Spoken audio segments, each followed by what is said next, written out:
लोकमत पुणे।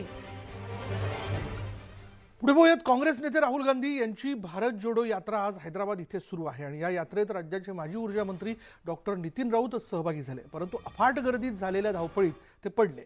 यात त्यांच्या कपाळाला जखम झाली असून पायाला देखील मुका मार लागला आणि त्याचं हे छायाचित्र आपल्याला उपलब्ध झालेलं, ज्यामध्ये आपण बघू शकतो की नितीन राऊत यांच्या डोक्याला जखम झालेली आहे आणि त्याचबरोबर पायाला देखील मुका मार लागला। भारत जोडो यात्रेदरम्यान हैदराबादमध्ये राहुल गांधींच्या भारत जोडो यात्रेमध्ये सहभागी होण्यासाठी ते गेले होते।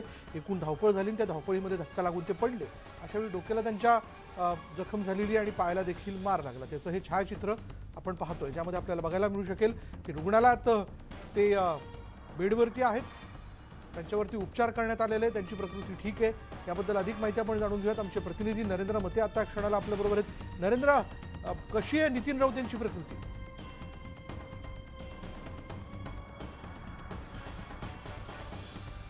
गांधी यांच्या भारत जोडो यात्रेमध्ये सहभागी झाले होते। हैदराबाद येथे मोठ्या प्रमाणात या यात्रेदरम्यान गर्दी झाली होती आणि या गर्दीमध्ये त्यांना धक्का लागला आणि ते खाली कोसळले होते। त्यांच्या कपाळाला आणि पायाला इजा झाली होती।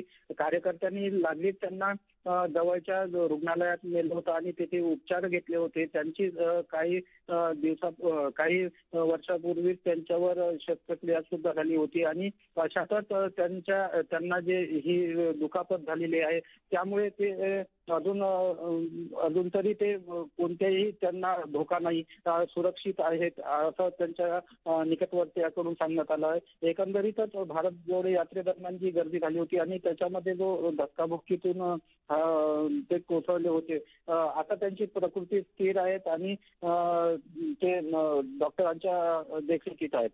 विशाल, धन्यवाद या सगळ्या तपशिलाबद्दल।